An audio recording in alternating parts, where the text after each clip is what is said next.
Hey guys, what's up? Jan here. So today I wanted to share with you my sales process for my seven-figure lead gen agency. So we use this process to close anywhere between 10 to 20K in MRR each and every month consistently.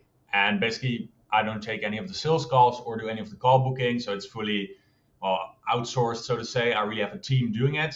And I don't say that as like, this is the only way to do it or you should do that too. I know some of you guys watching this will love doing sales calls, talking to new people, telling them about your service, etc. Just for me, I like working more like on the business, working on the systems, that kind of stuff, as opposed to actually like doing something over and over again. I get bored, really quickly, to be honest. So fairly early on in my agency journey, I already built a sales team. So in the past 1.5 years, I haven't really done any sales myself. Obviously, I've been involved with the sales team and making sure we hit the targets, but I haven't been like actually taking the calls myself. I've a team on that, and yeah, I'm very happy with that. And today I want to share some of the learnings from that. It won't be a super structured video or anything. If you saw the newsletter yesterday, if you're not subscribed to the newsletter, link down below. But basically, yeah, I'm getting back into the content game, so not super structured for now. Just going as I go. And if you have any feedback or any questions you have for me, anything you want me to answer next, happy to do so. So the way I structured my sales process, so if I just draw a line, basically someone doesn't know about me or the company, so how we get our leads. Obviously I'm a lead gen agency, so getting leads is not really the hard part. Mostly we do cold email for ourselves, as well as some LinkedIn content. But I would say 90% of our closes actually come from email, because we retarget people as well that, for example, view my profile or that kind of stuff. I email them, and then we actually get them booked in via email. So the L here, it's for leads. Like my handwriting is absolute shit, so I hope you guys can read it. Getting leads basically all done through cold email. And yeah, if you're watching this and your agency is doing anywhere between 0 and 20K, I would definitely focus on email. For my agency right now, we're actually also launching ads, so Facebook ads, and we're gonna have a setter call people, etc. So once I know more about that, I'll obviously share it as well. For now, mostly we've gone to $1 million a year in run rates, with just cold email and just one offer as well. So getting leads, it's all done through cold email. And what I found is one of the big mistakes I made at first was that I ran the cold email campaigns, and then I had the sales rep that was actually, so this is an E for email, but the sales rep that was actually taking the calls, I would also have him basically book in his own meetings. And what I found is people really easily self-sabotage. So basically they have to book the meetings themselves, right? So they get leads, they book the meeting, but then when they book a meeting, obviously they have to take the meeting as well. So basically they're creating their own work. After a while, you just notice people get lazy, or they will disqualify people based on the website, or right, they just want to minimize the work, because if they do a good job at booking meetings, they will be more busy with taking meetings. And yeah, a lot of people just are, I mean, not even a lot of people, I think anyone is just inherently a little bit lazy, where they don't want to just burn out basically by doing a good job on the front end, putting a lot of energy just to get even more work back, right? Like that just doesn't really work. So on this side of the sales process, so the lead generation, cold emails, we put a setter. Jesus, my handwriting is a setter. So basically, we would run the cold email campaigns, and then we have a setter like a VA. Or right now, I'm actually focused on the local market. So obviously, VAs obviously most of the time only speak English. So for the local market, we actually use a student, someone that's in university and college, that just does it like 2 times a day, checks the inbox, gets a good pay, and for us it's cheap. And they focus just on converting the cold email replies into book meetings. So from that, we're booking 10 meetings a week, which is our target as well. So not too crazy, I would say, given, sometimes online, right? People are doing 200 meetings a month, whatever. I think that's mostly if you're having a coaching business. What I found as an agency, 10 a week is a good mark. It got us to like a steady growth rate, if you have good retention, obviously. which is a topic for another video. But yeah, just 10 meetings a week. That's basically the goal, and that's what we get from email. So 40 meetings a month, and that's quite a lot, I know. I will say in local markets where we're operating, cold email is less saturated, so it's easier to get high amount of meetings, as well as being just good at it since we're a lead gen agency. So yeah, 10 a week, that's our target, and that's what we're getting from cold email. So this is actually the first thing you want to hire for as well, because once you've hired this, like even if you are like, you are right here, like let's draw a stickman. Even if you are taking the calls yourself, you will have the setter basically pushing you, because the cold email campaigns will keep running. He or she will keep setting the appointments in your calendar and just have that kind of like force behind it.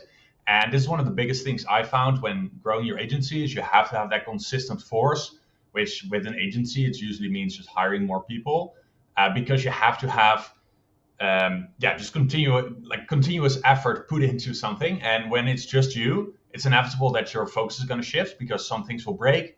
If you put all your focus on client acquisition, you will get more clients, and then your fulfillment will break. So your focus will go there.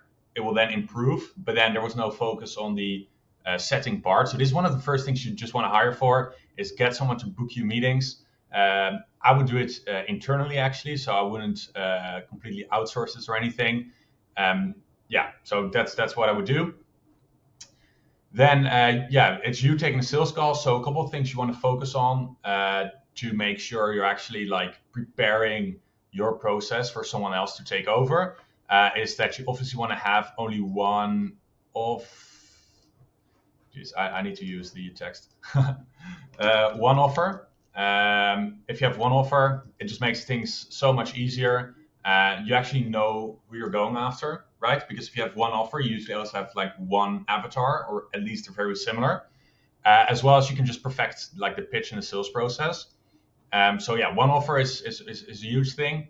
And then, another thing you want to prepare is obviously let me write this down, is having a CRM. So when you're doing it by yourself, I mean, I see so many guys, they just have like a spreadsheet or Notion or something shitty. Get a proper CRM. If you don't have a proper CRM, you also can't really collaborate with your setter.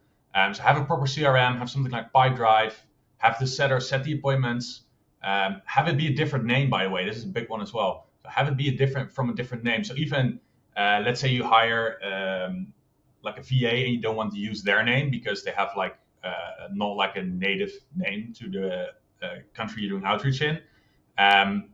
You can just use a fictional name.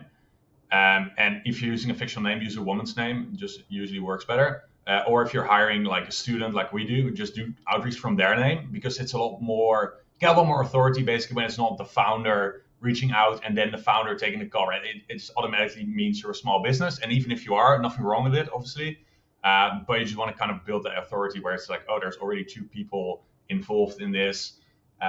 Seems like they got some sort of operation going on, right? So before that, you need a CRM. So get a good CRM. We use Pipedrive. I love Pipedrive. It's not as crazy expensive as HubSpot, and it just does everything.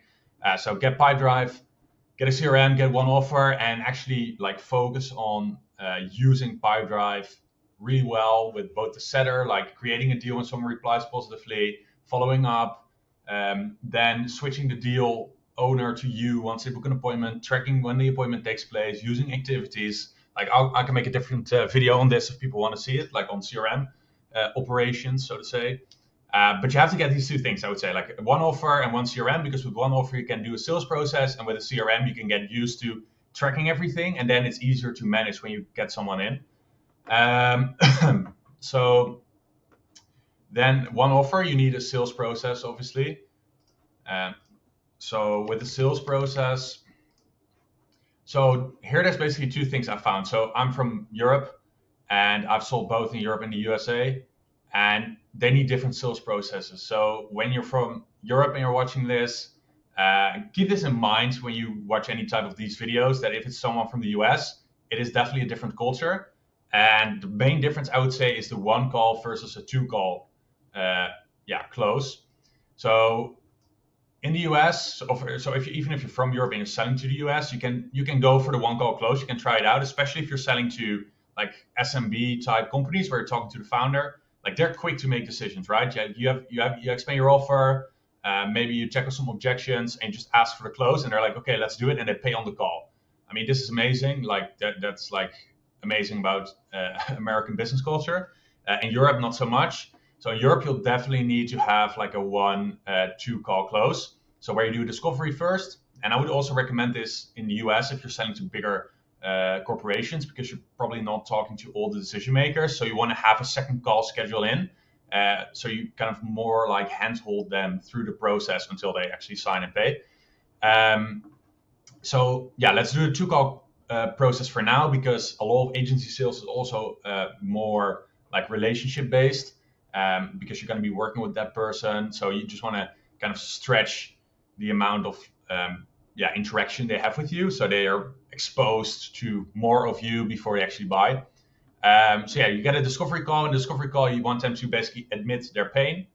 That's the main thing. Like if they admit they have a pain, that's something you can work from. And you can ask them like, why haven't you solved this yet? So basically, where are they at now? What if you tried to solve it? What if you tried before to solve this? What kind of impact does this have? Like, is it an important problem? Blah, blah, blah, right? Like you get their current state.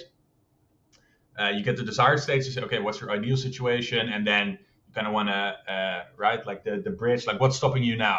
So why haven't you done this in-house? And they're like, oh yeah, we don't have the time, or blah, blah, blah. And you can just kind of go from there, right? You got the discovery down, then you want to schedule in a demo call. So at the end, you want to get buy-in. So like, okay, well, we do this. You do like a mini pitch, like 1-2 minutes. Maybe that's even too long, like a couple sentences, just what you do that is in line with them. And then you say, so I can explain more to you in like a second call that we can set up, and I can make a proposal for you to see if we can help you get to, and then you repeat their desired state. Make sure to repeat their exact syntax. That people love that, so it means you're listening. So yeah, basically at the end, they're like, okay, let's do a proposal. Then you're gonna ask, like, at least what we do is, so they say, okay, let's do a proposal.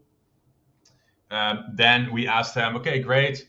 To get the proposal done, I need a couple of things. So let's say the proposal is good and you actually believe it can solve your problem.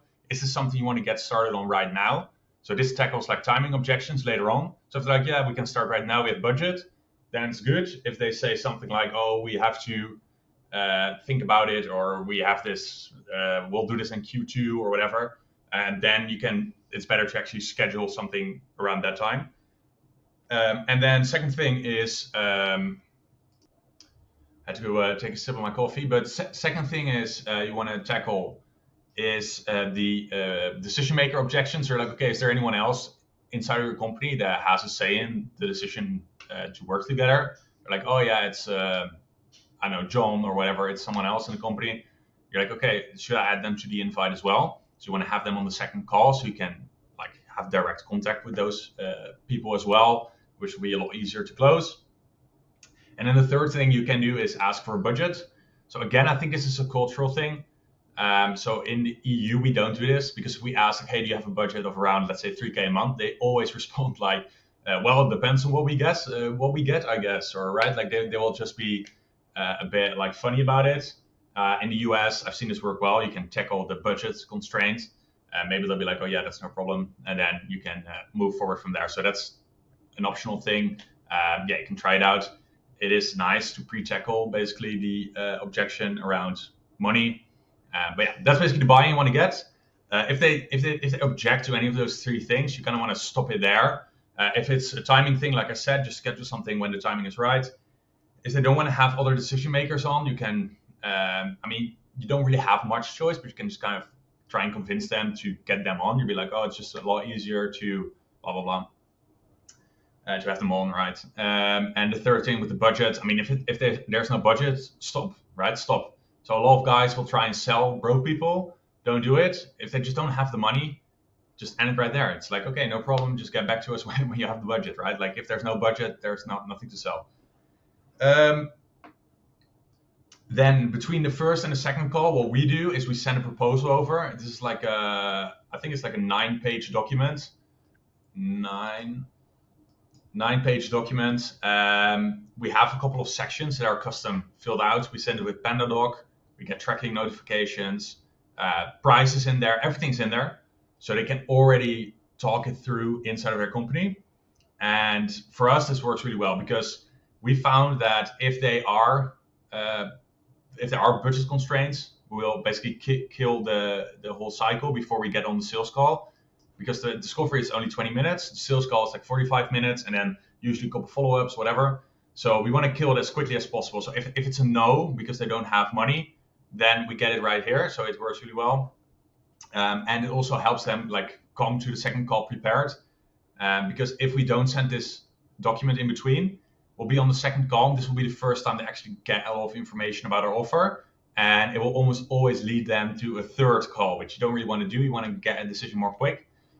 So yeah, we send in the proposal in the middle.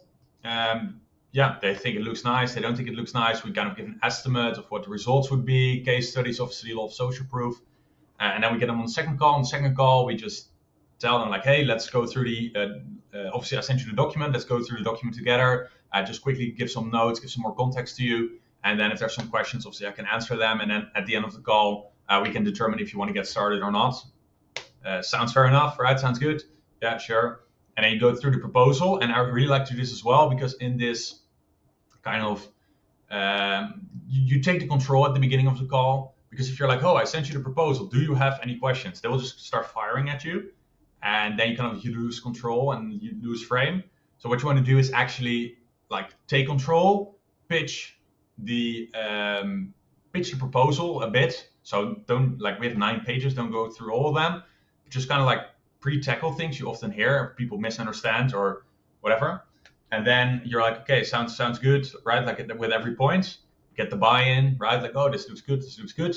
Then you get your price, and then you ask about the price. So you isolate as well. I'm rambling on a bit here. It's getting a bit long, but that's kind of our sales process. Then we ask for the close. A lot of times, again, European business culture, maybe in the US, it's a bit different. They're like, okay, we'll get back to you. Obviously, get an exact time frame when you want them to get back. Because if you don't, then they'll never get back, or they'll just be like, oh, this is something we have to decide, but they just put it off, right? People hate making decisions. And yeah, that's basically it. So this is how we do our process. So yeah, we disqualify a lot of people, obviously, here as well. Also on fit, sometimes with our lead gen agency, some characteristics about the market they're going after or the offer they have, it's not a good fit. So we cancel them out right there, right? We can't help them, so we're not going to pitch them. And yeah, the ones that get a proposal, we have a good closing rate. We have like 30 to 40% between that in closing rate on proposals, which I think is really good. We're happy with that. And then, yeah, people that say no on the proposal, we obviously want to follow up with them. And then we want to use that CRM, right, to do it. So this is our sales process. And like I said, if you're just doing it yourself, get to this point where you have this process. Like I tried to skip this, where I was like, okay, I'll hire someone and then we'll figure it out. It's way more painful because the sales rep, like if you're trying to do it on commission, especially when you're doing it on commission, they're going to be unhappy because like there's no process, so it's not closing as good as well as you would hoped. And when you get through this process, you actually understand it yourself. Then super easy to teach. You can hire someone on commission. But personally, I would say, like, I know a lot of you guys probably in the more so like maybe 10, 20K a month range with your agency. You think you want someone on commission because it will be better. But I personally found that it's better actually to hire like full-timers. And this can be scary, obviously, in your agency. So maybe you want to do this when you're a little bit further along, or hire like a contractor that has like a at least does this for like 3 full days a week. Because agency sales, it is a lot more relationship based and less transactional. So I think with a commission based closer, it's better suited for like other types of offers. And for an agency, you want to be more relationship based. So you want to have someone that's more like hourly involved. Let's put it like that. So yeah, those are my tips. If you have any questions on this, let me know. I think I covered quite a bit. And if you want me to make any video on the sales process, on the CRM offer, just let me know and subscribe to the newsletter in the description. And thanks for watching.